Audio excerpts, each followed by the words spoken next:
raconte l'histoire d'un monsieur qui était en train de fournir beaucoup d'efforts pour abandonner, en fait, il fumait trop en fait. Il était en retraite, il a prié, il ne voulait plus fumer, il ne voulait plus cette vie-là. Il détruisait ses poumons, il n'en voulait plus. Il a passé un moment de prière, il est rentré chez lui. Un jour, 2 jours et 3 jours après, il a commencé à ressentir qu'il en avait envie.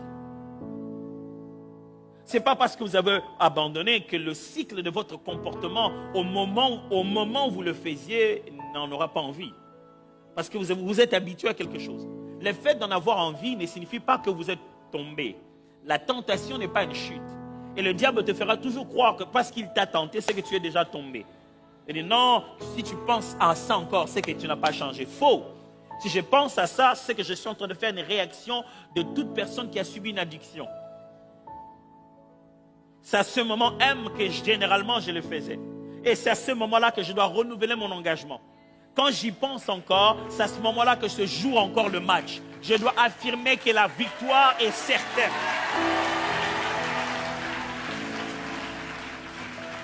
Parce que lorsque vous décidez en dehors de la circonstance, ça ne vaut pas la peine.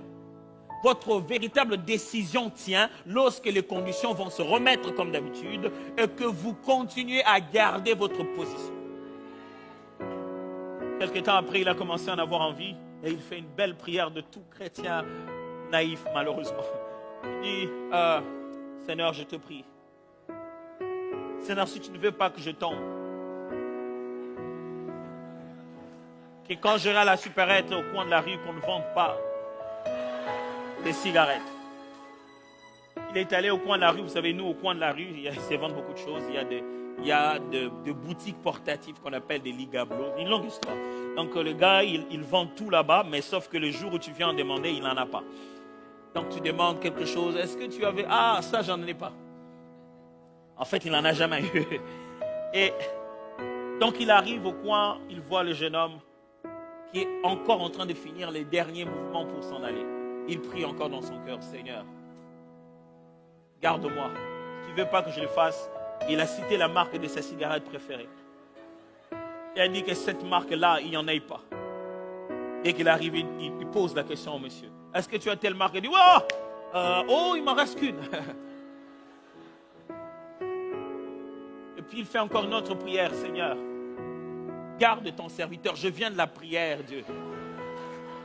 Je t'en supplie. Si tu ne veux pas que je prenne encore, je t'en supplie, Seigneur, que l'allumette ne s'allume pas. À l'époque, on vendait chez nous des formes d'allumettes qu'on appelait un coup, une flamme. Et c'était paf, boum. Et ça s'est allumé. Il a pris. Et lorsqu'il a sorti la fumée, il a dit, Seigneur, j'ai compris. Mes frères et sœurs, je sais que ça fait mal. Je sais qu'on a l'impression d'être drainé. Mais arrêtez-vous, je vous en supplie. C'est le seul moyen de gagner la bataille là-dehors. Dites non, dites non, dites non, dites non.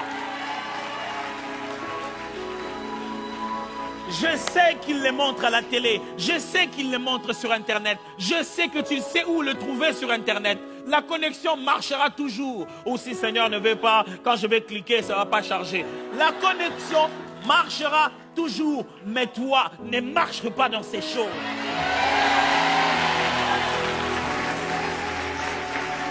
Souvenez-vous mes amis, l'ennemi ne viendra pas chez nous parce que notre grand frère est puissant. On se battra à la rue. Et il faut être bien présent, bien protégé. Et il nous dit là dehors, si vous voulez être bien protégé, sanctifiez. 2 Corinthiens 7, 1 dit, ayant donc de telles promesses, bien-aimés, purifions-nous de toute sueur de la chair et de l'esprit, en achevant notre sanctification dans la crainte de Dieu. Ceux qui ont des promesses se sanctifient. Ceux qui savent où Dieu les amène vivent dans la sanctification. La raison d'être de ce deuxième texte, c'est pour nous permettre de comprendre le sens de la sanctification. Qu'est-ce que c'est que la sanctification ici en amont? C'est la décision de vivre en public et en secret toutes les valeurs qui nous rendent différents du monde. La décision de vivre en public et en secret, toutes les valeurs qui nous rendent différents du monde. La sanctification, c'est accepter cette différence, même en secret. De sorte que même quand tu es seul et que tu te rends compte que tu n'es qu'un homme, tu n'oublies pas que tu es un homme né de nouveau. Moi aussi, je suis qu'un être humain. Même au moment où tout en toi te rappelle que tu es un être humain, que tu n'oublies pas que tu es né d'esprit. Et que tu ne sais pas faire ce que tout le monde fait. Parce que tu es différent. Tu es différent même quand tu es seul. Tu n'es pas censé toujours être différent de quelqu'un. Tu es différent par nature.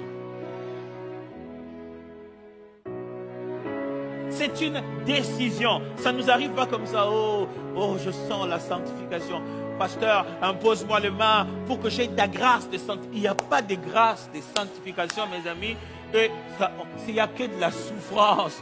Tu sens la chair qui a envie de faire des choses. Tu dis, bon, ok, la chair, va-t'en, fais-les, moi je t'attends. Le jour où tu lui dis de faire ça, il ne peut pas faire.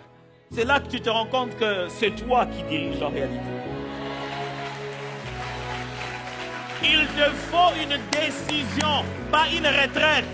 Pasteur, je me bats tellement avec ça. Je suis en retraite, pourtant j'ai prié. Mais quand je suis revenu, je l'ai encore fait. Une autre chose que j'aimerais que l'on puisse savoir ensemble. Il y a la sanctification par exclusion et la sanctification par action. Il y a ces deux genres de sanctification. Il y a la sanctification par exclusion et la sanctification par action. Exclusion et par action. Ça signifie quoi? Il ne suffit pas de se mettre à part et de refuser de faire les choses. Il faut aussi agir dans la différence. La sanctification par exclusion, c'est celle qui nous dit « fais pas ci, fais pas ça ». Un enfant de Dieu ne fait pas ci. Un enfant de Dieu ne fait pas ça. Un enfant de Dieu ne fait pas ci. Je me souviens, j'avais tellement entendu de « fais pas ci, fais pas ça » que le jour où je me suis fiancé avec ma femme, quelques semaines après, je suis allé voir l'apôtre Dallot qui est déjà venu. Je suis allé le voir, j'ai dit papa, comme tu le sais, j'ai commencé une histoire avec la sœur Chilo.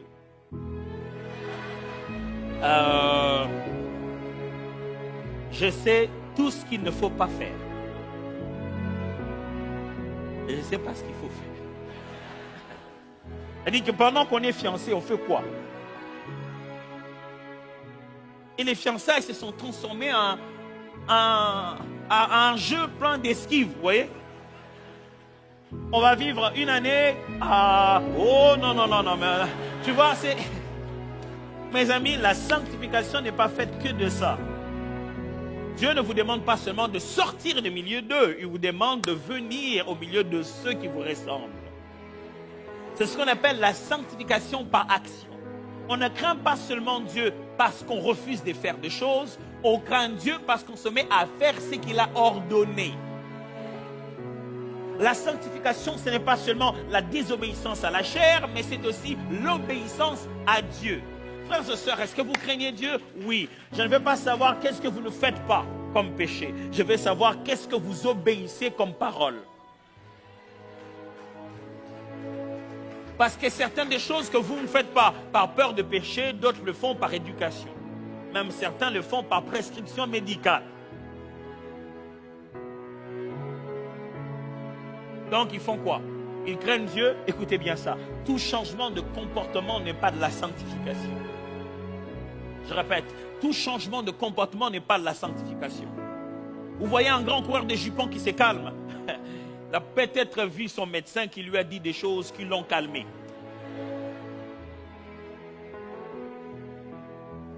Ça ne veut pas dire qu'il s'est repenti. La sanctification, donc, mes amis, ce n'est pas dresser une liste de choses que vous ne devez pas faire. Vous commencerez à vivre votre vie sous pression. Vous penserez tellement à ce que vous ne devez pas faire que vous serez tout le temps en train de le faire.